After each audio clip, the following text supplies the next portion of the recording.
Ton système, il y a un ordre pour qu'on l'allume parce que en fait, tu as un soft start à l'intérieur de ta batterie. Soft start, ça veut dire quoi? Ça veut dire qu'en fait, c'est un démarrage en douceur où elle va laisser passer un petit peu d'ampères à très petite quantité pour charger les condensateurs de ton onduleur pour éviter que ça donne un coup à la batterie ou à l'onduleur. OK? Fait que c'est pour ça que c'est important de respecter un ordre d'allumage. Donc la première des affaires, quand ton système est à off, comme c'est le cas en ce moment, tu vas venir mettre la grosse switch rouge à on. Okay? C'est elle qu'on met en premier. Là, comme ça crée le lien entre ton centre de distribution qui est ici et ta batterie. En ce moment, ils sont reliés directement, il n'y a rien qui les coupe. Ensuite de ça, tu peux allumer ta batterie avec le petit bouton qui est juste là. Ouf.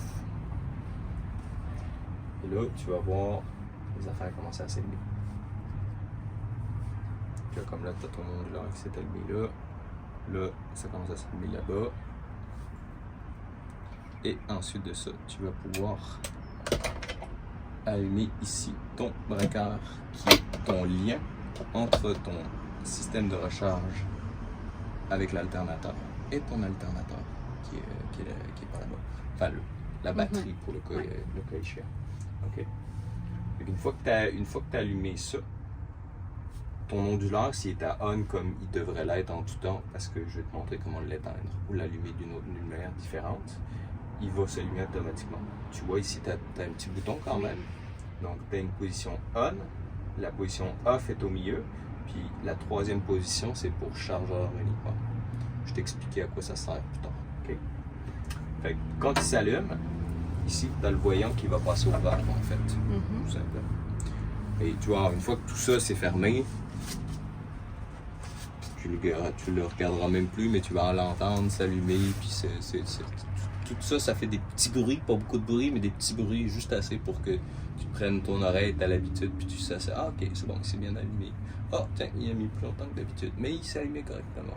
Ah tiens, il n'a pas cliqué, il n'est pas allumé correctement, qu'est-ce qui se passe? Puis, donc tu vois, t'as toutes ces affaires-là en fait qui se passent maintenant. Fait que ça, bien sûr, c'est ton onduleur, c'est lui qui te permet de générer ton 120 volts avec ta batterie.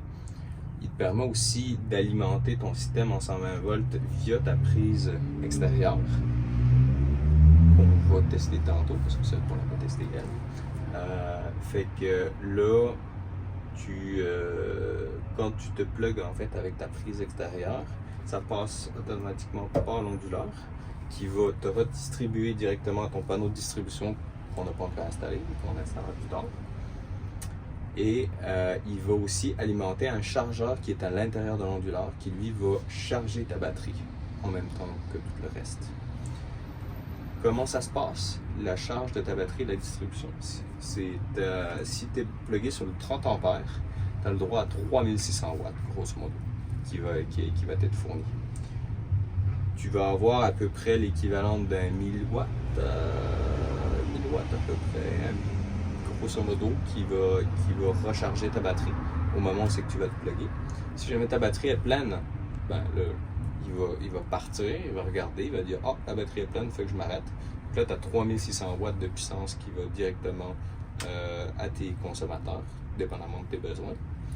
Si jamais il a besoin de recharger la batterie, il va envoyer à une hauteur de 1000 watts, grosso modo, là,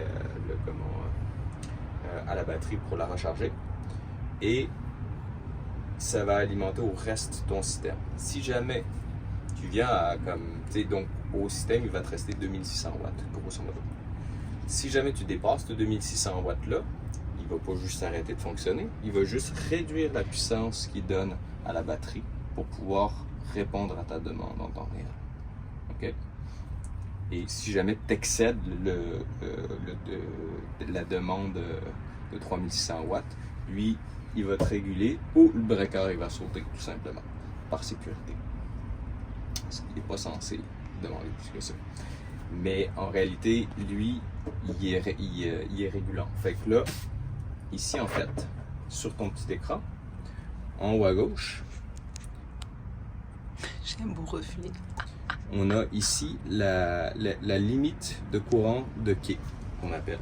Donc, c'est la limite de courant de ton entrée électrique que tu vas pouvoir régler selon tes besoins. Parce que en temps normal, quand tu vas dans un camping et que tu as une prise 30 ampères, ben, tu vas le régler sur 30 ampères. Mais si tu es, par exemple, chez des amis et que c'est une prise de maison, ben, tu vas le mettre sur 15 ampères. Parce que si tu lui demandes 30 ampères, lui, il va aller prendre tout ce qu'il a de besoin, plus alimenter tes consommateurs, puis ça va sauter dans la maison. Fait que, dans ce temps-là... Je vais me plugger chez vous. C'est OK. Donc, comme je te disais, en haut à gauche, tu appuies là. Tu appuies ensuite sur le 15 ampères, puis là, tu peux passer facilement de 15 à 20 à 30 facilement. Tu vois. Okay. Si jamais ça arrive que tu es un breaker un peu chatouilleux, parce que des fois ça arrive, surtout dans les vieilles installations de camping ou de maison, tu peux, donc, si tu le mets à 15 ampères, des fois, puis que tu tires ton 15 ampères plein, là, ça se peut que tu as le breaker qui saute. Dans ce temps-là, tu peux essayer de le baisser un petit peu, puis de descendre peut-être à 14 ou à 13 pour limiter un peu la puissance qu'il va demander, parce que ça arrive dans des cas où tu as des vieilles installations, les breakers sont un petit peu plus. Sont rendus à la fin, puis ils sont plus sensibles. Pareil pour le 30 ampères, ça arrive aussi dans les campings. J'ai déjà entendu parler de ça, de clients, là, que les breakers étaient bien sensibles, baissaient un tout petit peu, puis ça réglait le problème. Sur ce même onglet-là, tu vas avoir aussi l'état de ton onduleur que tu vas pouvoir switcher. Donc là, tu vois, comme là, ton onduleur en ce moment il est à on, puis là, on le voit bien, il y a le voyant vert qui est à inverter qui est à on. Si tu appuies dessus, ben là, ça te propose un choix.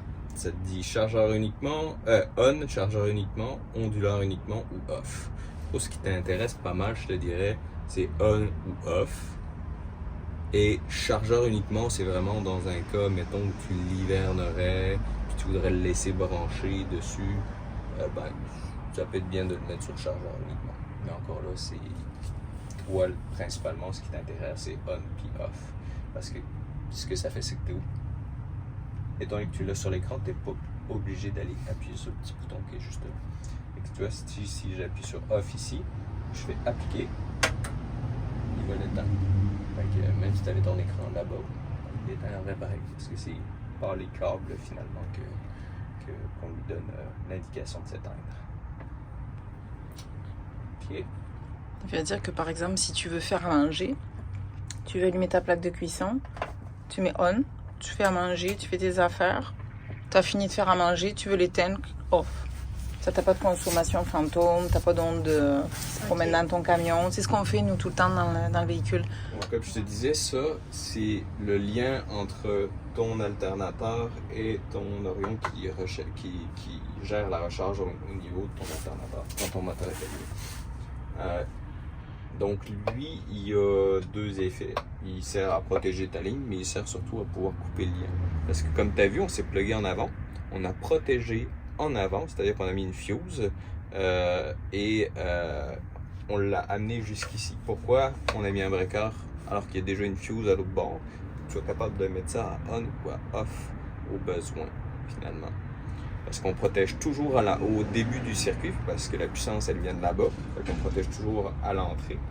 Et puis, mais lui, il te sert à pouvoir gérer puis de mettre tout ça à off si tu en as besoin. Mettons, tu vois par exemple, j'ai réussi à travailler toute la journée sur ton circuit en le mettant à off, puis j'avais aucun courant qui arrive dans le système. Fait que c'est ça. Lui, il gère donc, comme je te disais,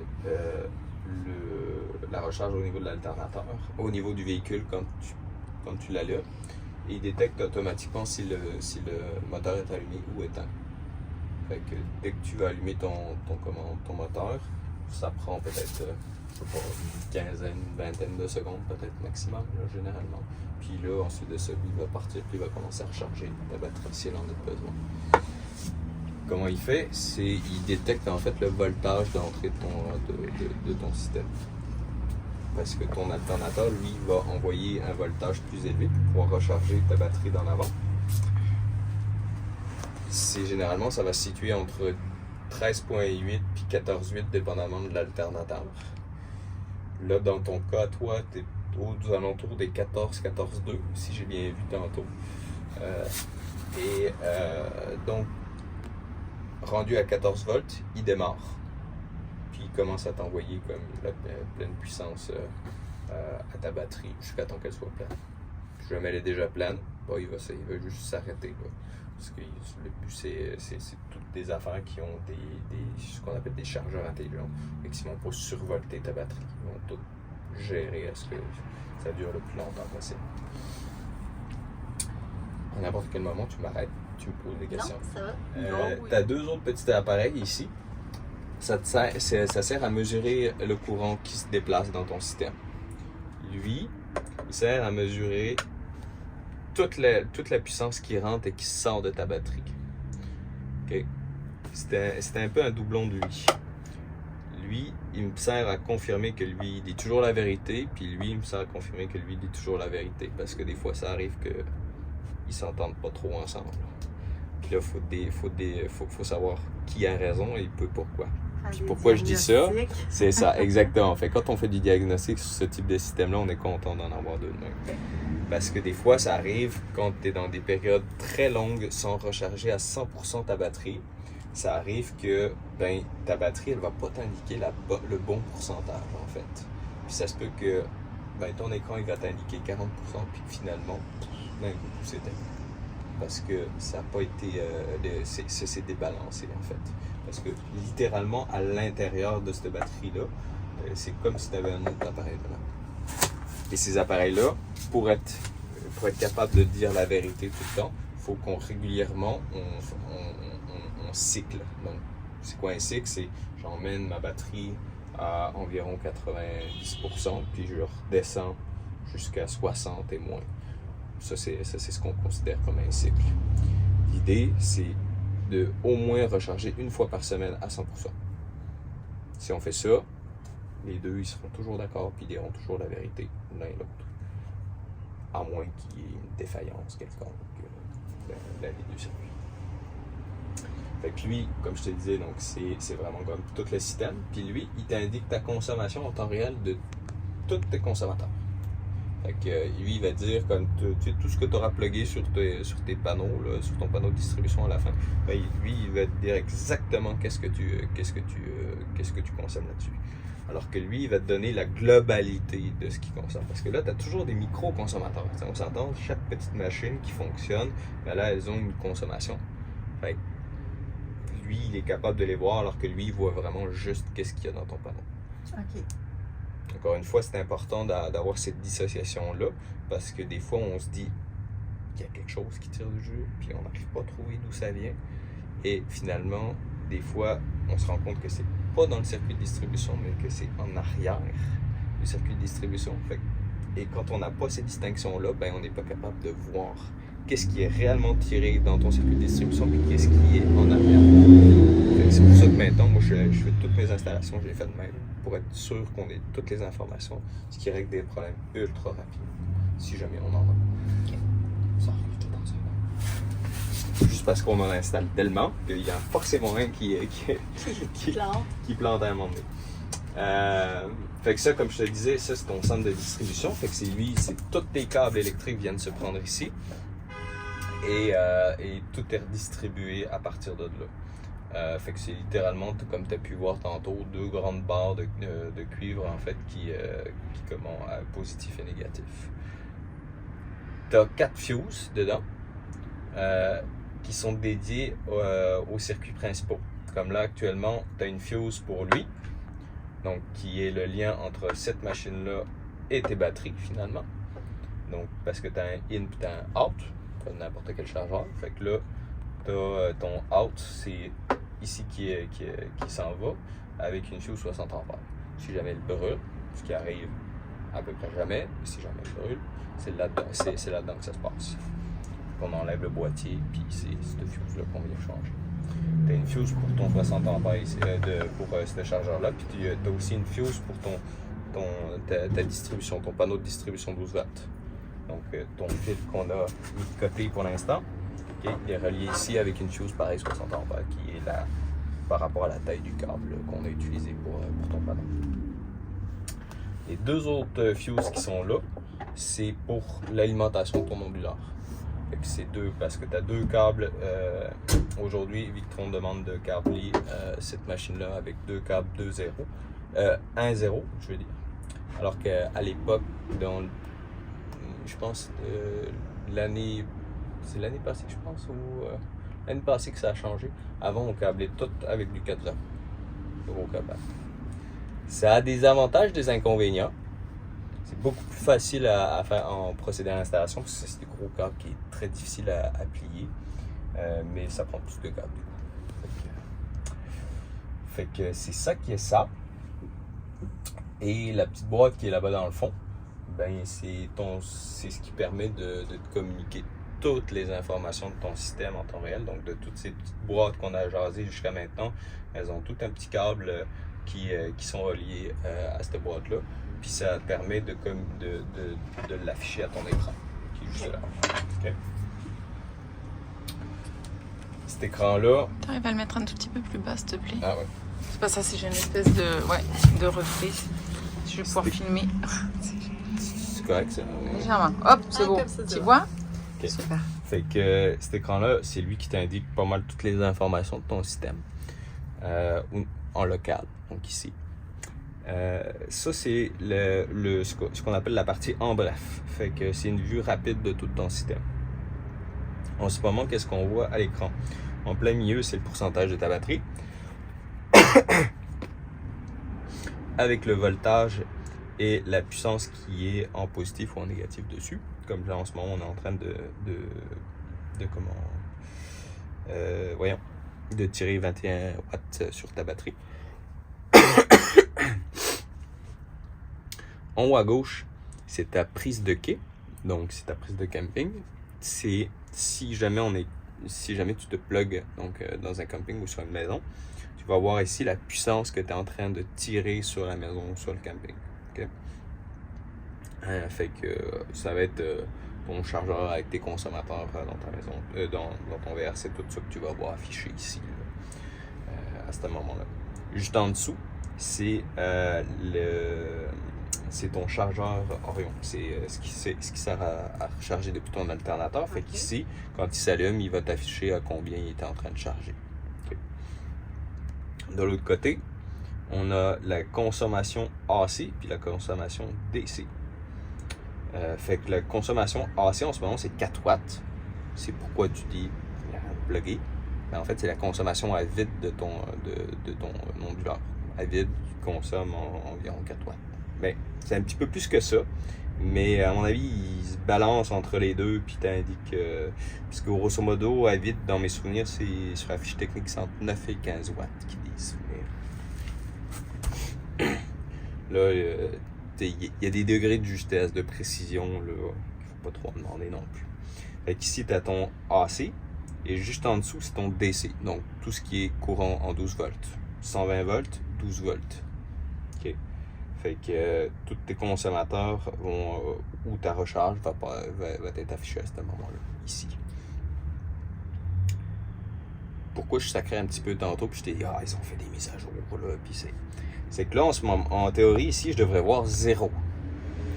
Mais je pense que c'est dans la dernière mise à jour qu'ils ont fait, ils ont décidé d'afficher un cumul de tous les différents shunts que tu as dans ton système. C'est correct. Moi, j'étais peurant, là. Mais c'est ça. Fait que habituellement, tu vois, comme nous, dans notre bus, moi, tu vois, j'en ai un comme toi qui est vraiment dédié à la distribution de mon bus. Ben, il est affiché ici. Puis si je consomme, j'ai de la consommation qui affiche. Si je consomme rien, c'est 0. Ce que j'aime voir afficher. Là, depuis la nouvelle mise à jour, là, il t'affiche le cumul. Donc, il t'affiche autant les infos cumulatives de celui-là et de celui-là.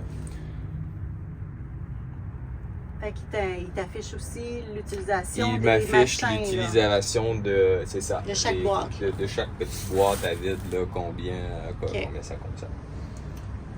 Je vais essayer de te le remettre comme moi je l'ai dans mon bus parce que je trouve que c'est beaucoup plus pratique de voir qu'est-ce que tu consommes réellement plutôt que de voir des affaires que tu sais pertinemment que tu peux pas contrôler la consommation.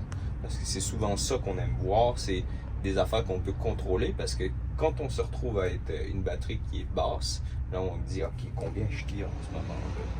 Tu veux savoir combien tu tires, tu veux être capable de pouvoir... Je baisse ma plaque de cuisson, hop, j'éteins la lumière. Je vais éteindre ça, et ainsi de suite. Puis là, tu es capable de voir en temps réel qu'est-ce qui se coupe.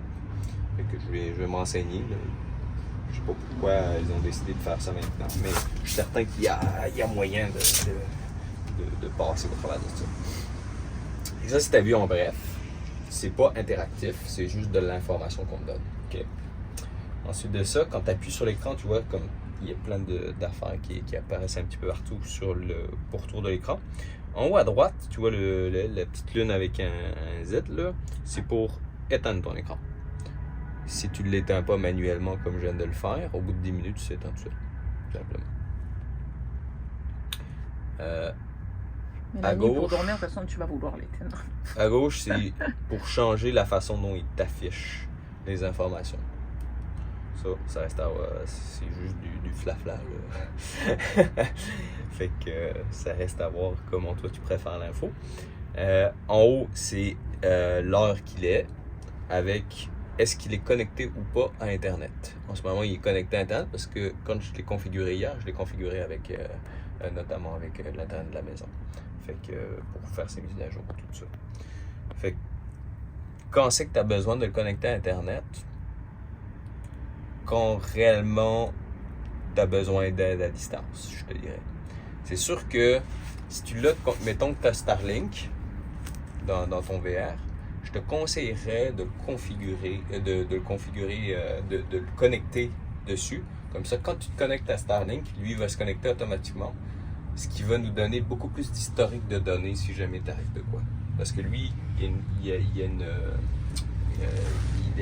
une capacité de stockage local, mais dès que tu dépasses sa capacité de stockage local, ben, il écrase la plus vieille donnée pour en mettre une nouvelle.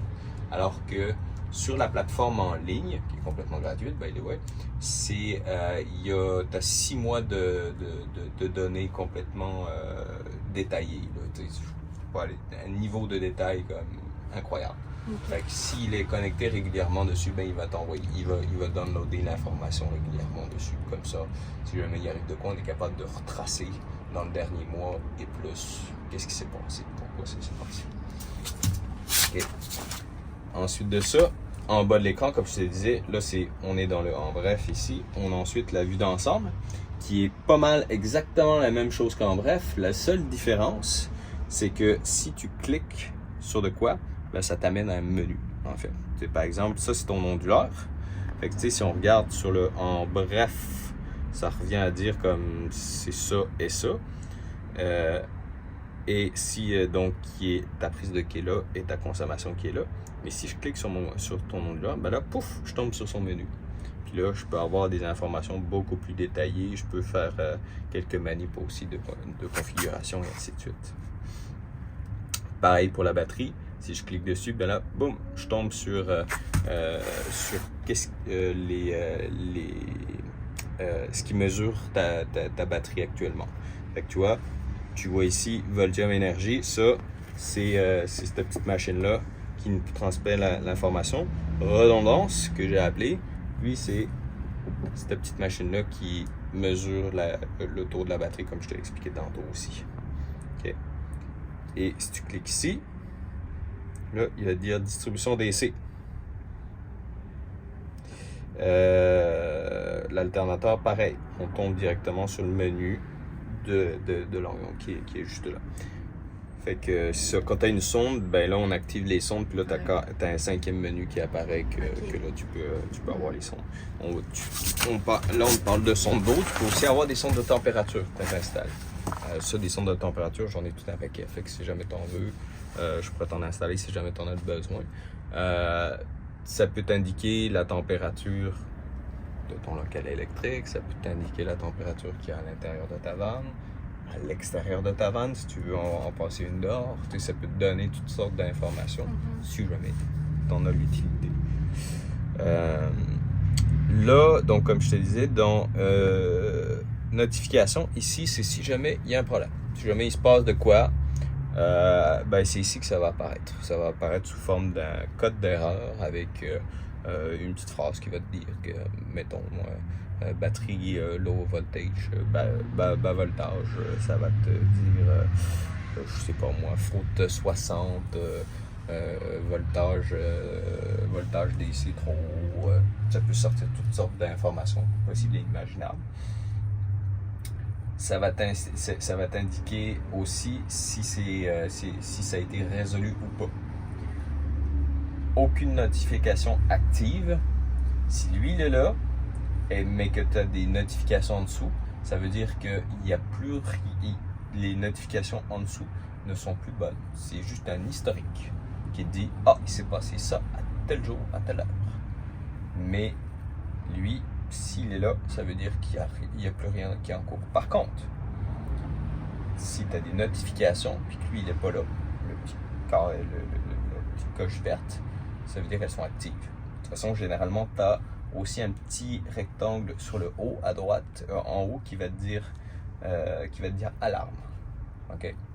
Donc, ça va t'indiquer qu'il se passe de quoi là-dedans. Qu'est-ce qu'il y a d'intéressant dans les paramètres pour toi? Ouais, parce que, encore une fois... Connecté à Internet.